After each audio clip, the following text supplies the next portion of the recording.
কামনা ভবিষ্যৎ কামনা করে, সুস্বাস্থ্য কামনা করে তার জন্য আমরা সবাই দোয়া করি।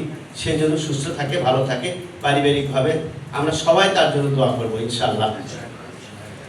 আর বগুড়ার উন্নয়নের জন্য আমাদের মাননীয় প্রধানমন্ত্রী তো কনসার্ন আছেন, উনিও বগুড়ার উন্নয়নের জন্য কাজ করে যাচ্ছেন। আপনারা একটা জিনিস জানেন যে বগুড়ার কৃষিভিত্তিক কিন্তু শিবগঞ্জ উপজেলা।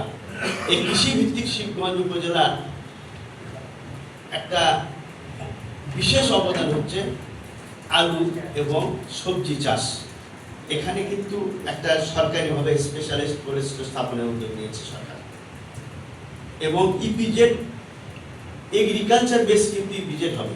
আমি মনে করি এগ্রিকালচার বেস যদি ইপিজেড হয়, শিবগঞ্জেই হওয়া দরকার।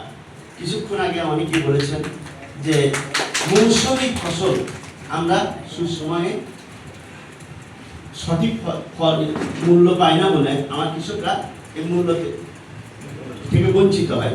এই বঞ্চিত যেন না হয়, স্পেশালিস্ট কোল্ড স্টোরেজ প্রথম যদি বাংলাদেশে কোথাও হয়, এটা যেন শিবগঞ্জে হয়। এটা আমরা মাননীয় প্রধানমন্ত্রীর কাছে বগুড়া চেম্বার অফ কমার্সের মাধ্যমে, ফেডারেশনের মাধ্যমে আমরা এটা দাবি রাখবো। কারণ আমার জানা মতো আমার কিন্তু একটা ব্যবসা আছে শিবগঞ্জে, আমার ব্যবসা চণ্ডীহাট, আমি ভাটার ব্যবসা করি। এখানে অনেক ফার্টিলাইজার ব্যবসা আছে। এই past general secretary Alamgir uncle, ওই যে দুলু সাহেব আছেন এবং ওই তোহাট বা সবাই আছেন। এখানে কিন্তু অনেক বরাদ্দ হয় এগ্রিকালচারে, সারের। আমার নিজের ফার্টিলাইজারের ব্যবসা আছে নন্দীগ্রামে। আমরা অনেক সময় এই সারের একটু ঘাটতি দেখি। তা আমরা চেষ্টা করব শিবগঞ্জে যেন কোনো সারের ঘাটতি না হয়, কোনো কৃষক যেন এই সার থেকে বঞ্চিত না হয়, এবং সুসময়ে যেন সঠিক সার পায়, এবং অতিরিক্ত বরাদ্দের মাধ্যমে শিবগঞ্জের মানুষ যেন ভালো ফসল ফলাতে পারে। এদিকে বগুড়া চেম্বার অফ কমার্সের জেলা প্রশাসনের সাথে সমন্বয় করে আমরা একটা সহযোগিতা করবো আরো দিকে। আর মোকামতলা সহ যে পেস্টিসাইড ব্যবসা আছে, আমি অলরেডি একটা প্রস্তাবনাতে আমরা বলেছি একটা পেস্টিসাইড জোন আছে রানীরহাটে। যদি কোনো ইপিজেড বগুড়াতে প্রথম হয়, একটা পেস্টিসাইড জোনের আপনাদের জন্য প্লট বরাদ্দ থাকবে। কারণ পেস্টিসাইডের একটা বিশাল মার্কেট বগুড়াতে। আমার জানা ছিল না বগুড়াতে পেস্টিসাইডের হাজার হাজার কোটি টাকা বাংলাদেশে লেনদেন হয়, এবং শিবগঞ্জে এর বিশাল একটা মার্কেট আছে মোকামতলাতে।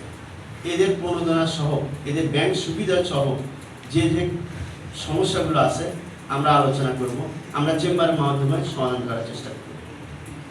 আর আমাদের সম্মানিত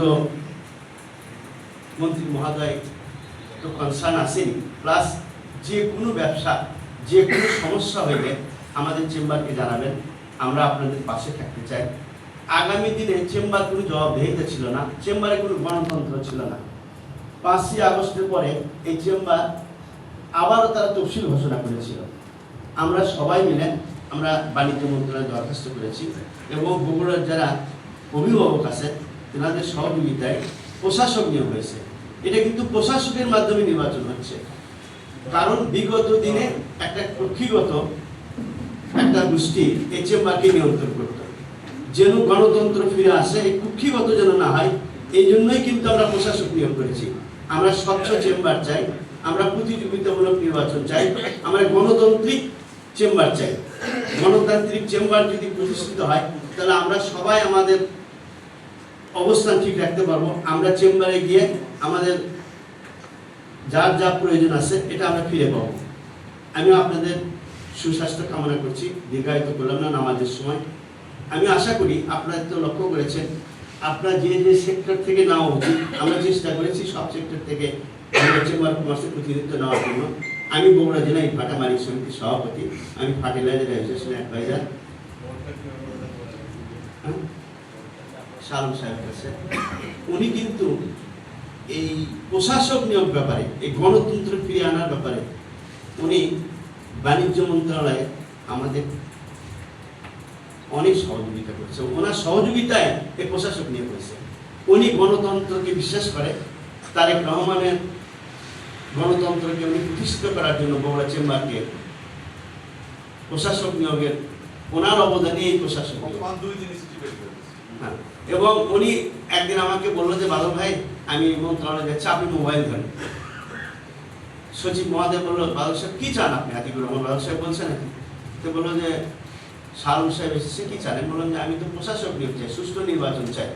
তো বললো আপনি 3 দিনের মধ্যে চিঠি পাবেন। 2 দিনের ভিতরে আমি চিঠি পেয়েছি। ডিসি সাহেব ডাকলেন, ডেকে বললেন কিচ্ছু চাই না, আমরা সুষ্ঠু নির্বাচন চাই।